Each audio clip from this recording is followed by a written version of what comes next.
자, 여러분 안녕하세요. 황준범입니다. 자, 이번 전산 세무회계 2급 한번 시작해 보도록 하겠습니다.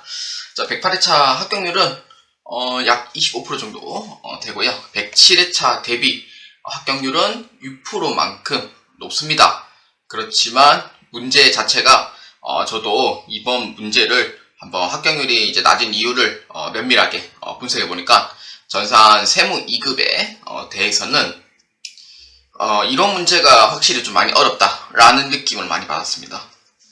주로 이제 본인이 잘 안 나오는 부분, 그러니까 매우 어려워하는 부분 위주로 많이 출제가 된 경향이 존재를 하고요.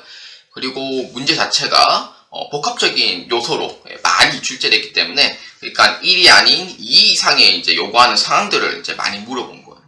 근데 복합적인 부분에서 많이 물어보는 거는 사실 80회 때, 70회 때, 90회 때, 100회 때도 많이 물어봤습니다. 그리고 생각지도 못한 그런 내용들을 이제 몇 번 물어본 것도 사실상 틀린 얘기는 아니지만, 근데 막상 시험이 되면은 긴장도 많이 하게 되고 그러다 보니까 실수가 좀 많이 생긴 그런 것 때문에 합격률이 좀 많이 저조하지 않았을까라는 생각도 하기도 합니다. 그렇지만 제일 큰 요인은 뭐냐? 이론적인 부분에 가장 큰 요인을 두고 있습니다.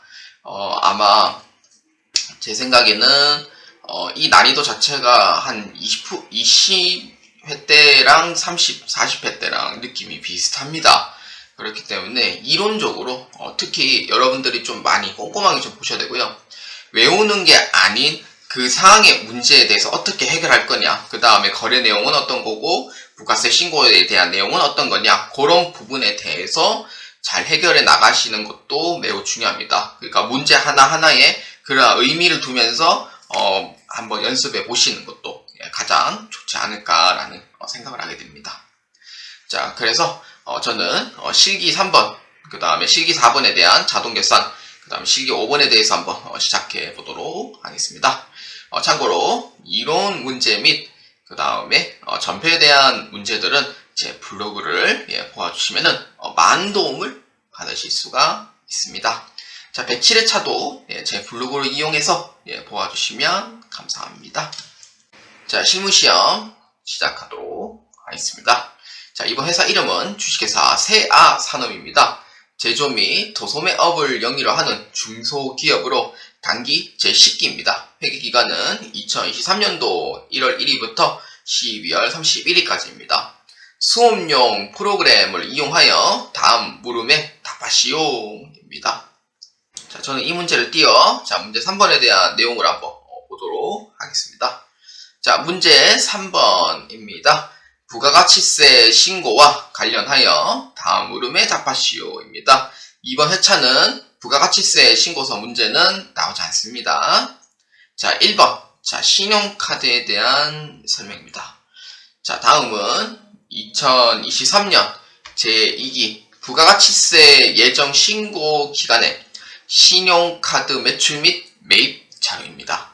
아래의 자료를 이용하여 신용카드 매출전표 등 발행 금액 집계표와 신용카드 매출전표 등 수령 명세서 갑을 작성하시오입니다. 단 매입처는 모두 일반과세자로 분류되어 있습니다. 자, 이 문제에 대한 요구사항은 두 가지입니다. 자, 신용카드 매출전표 발행 금액 집계표, 신용카드 매출전표 등 수령 명세서입니다. 자, 매출과 매입. 자, 매출인 경우에는 신용카드 매출전표 발행금액 집계표인데, 신용카드 매출전표 발행금액 집계표는 입력을 할 때 반드시 공급 대가로 입력해 줘야 됩니다. 그 첫 번째를 아셔야 되고요. 두 번째인 경우에는 세금계산서하고 그 다음에 신용카드 등 현금 영수증 포함이죠.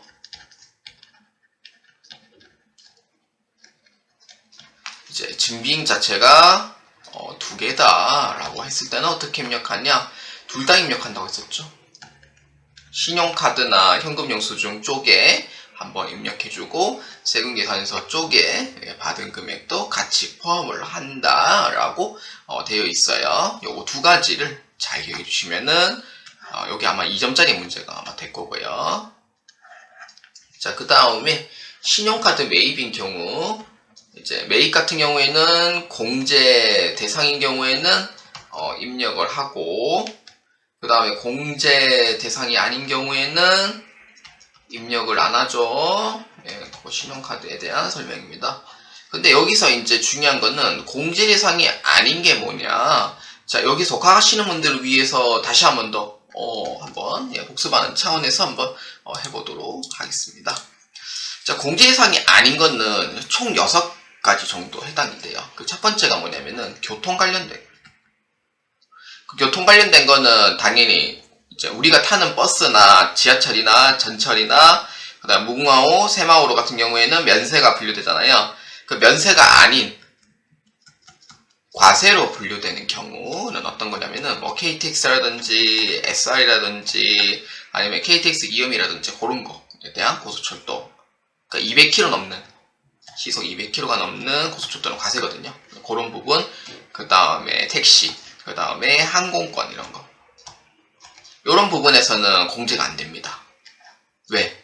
세금계산서 발행이 안 되는 업종이니까 공제가 안 돼요. 영수증은 되는데 세금계산서 발행은 안 돼요. 그러다 보니 신용카드 쪽은 불공 처리할 수밖에 없는 거죠. 그래서 공제 대상이 아니다라는 거. 그 두 번째는 그 태생부터 불공인 거. 예를 들어서 뭐 접대비라든지 개인적으로 쓰는 가지급금이라든지 그 다음에 토지의 자본적 지출이라든지 그런 거. 그 다음에 차량 이제 구입한 거, 차량 유지한 거, 그런 것도 신용카드 대상이 또 되는 경우가 있어요. 그런 경우에도 해당 사항이 되지 않는다. 근데 화물용 이런 거는 관계없습니다. 그럼 세 번째는 세금계산서를 동시 수취하는 경우. 이런 경우도 있고, 그 다음에 네 번째 같은 경우에는 입장권. 입장권인 경우에는 복리후생비라도 안 돼요. 그러니까 입장권을 보고 공제 대상이 아닌 걸로 봐야 되지, 입장권은 공제 대상이 아니다라는 거. 예, 그런 부분. 그러니까 지금 대표적으로 네 가지를 설명했는데, 특히 다섯 번째인 경우에는 소매업도 해당이 돼요. 소매업 같은 경우에는 세금계산서 발행 요청을 안 했을 때는 공제 대상이 아니지만 세금계산서 발행 요청을 했을 때는 공제 대상이 됩니다. 소매업도 잘 기억해 주시고요. 그 다음에 간이가세자 이런 부분도 잘 기억해 주시면 매우 좋습니다. 그래서 이렇게 해서 한 번 더 복습하고 그 다음에 문제를 한번 대비해 보도록 하겠습니다. 그러니까 요거를 먼저 생각하고 그 다음에 문제를 수행을 하셔야 돼요. 그러니까 생각 없이 바로 무턱대고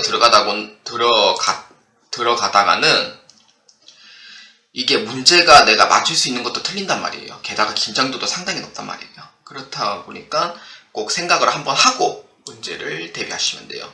그 생각하는 게 몇 초 안 걸려요. 한 10초밖에 안 돼요. 90분 중에서 그 10초를 위해서 투자를 한다.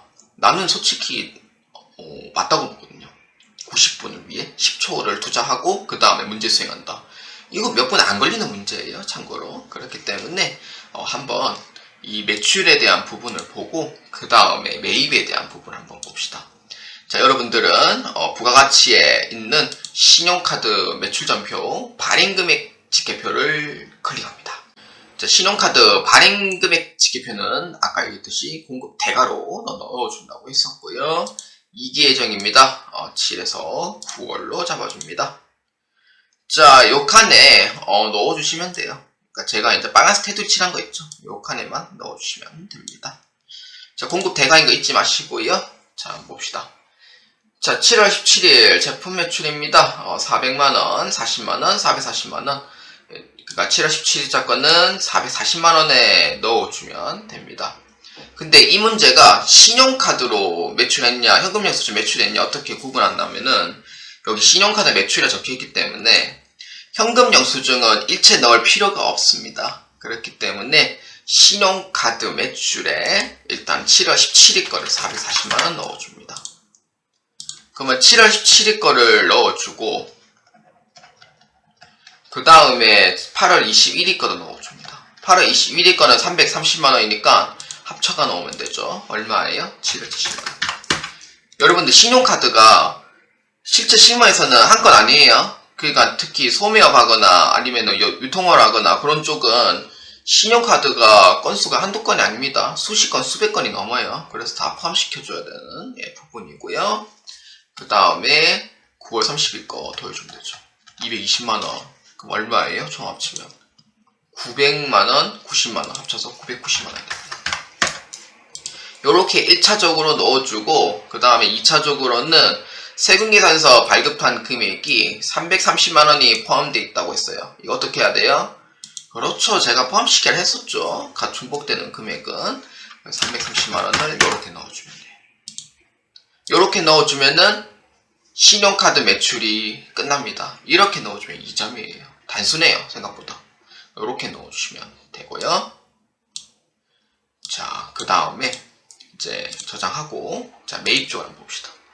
자, 신용카드 매입이니까 신용카드 매출전표 수령금액 합계표를 자 클릭해줍니다. 자, 신용카드 매출전표 수령금액 합계표도 똑같이 7에서 9월로 해주고요. 공제 대상인지 아닌지 한번 봅시다. 자, 주식회사 가람입니다. 비고는 사무실 문구 구입 법인카드 사용했답니다. 공제되죠. 계정 과목이 뭡니까? 소모품비죠. 소모품비니까 공제돼요. 그렇기 때문에 사업을 해주고요. 자, 공급자는 가람입니다. 카드 회원번호 F2번 검색하면은 법인 신한카드 번호가 나와요. 자, 공급가액 얼마예요? 7만원에 7,000원 이렇게. 자, 그 다음에 기쁨입니다. 기쁨은 거래처 선물 구입이에요. 이거 계정은 뭐죠? 그렇죠. 접대비죠. 접대비는 공제돼야 안 돼요? 안 된다고 했었죠. 그래서 입력하면 안 됩니다. 문제가 생각보다 단순해요. 이 문제 자체가. 그 다음 9월 27일자 거 자금성입니다. 직원의 간식 구입을 했대요. 이거 뭐예요? 자, 복리후생비입니다. 복리후생비니까 공제가 돼요. 과세죠. 그렇기 때문에 9월 27일자 거 넣어주고요. 자금성인 경우에는 개인사업자이긴 하지만 이 문제에서는 모두 일반과세자로 돼 있어요. 그러니까 자금성은 간이과세자가 아니다라는 뜻이 돼요. 그러면은 요거는 개인 카드이기 때문에 신용을 해줍니다. 그래서 F2번 누르고 자금성입니다.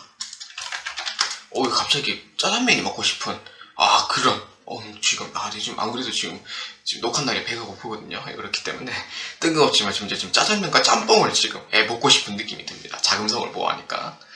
자, 그렇기 때문에 직원의 개인 카드 하나카드 개인으로 해줍니다. 3343 555 3343 555 이렇게. 자, 얼마냐면은 만원 이렇게 해주면 돼요. 그래서 요런 작은 부분도 이렇게 이제 공제를 해주면 됩니다. 자, 이렇게 해서 이제 저장 눌러주시면 되겠고요. 자, 이렇게 해주면은 매출 쪽은 2점, 매입 쪽은 2점이 됩니다. 그렇기 때문에 총 4점을 받을 수가 있고요. 자, 이 문제는 부분 점수가 있다는 점 참고해 주시길 바랍니다. 저는 3-2번에 대해서 한번 보도록 하겠습니다.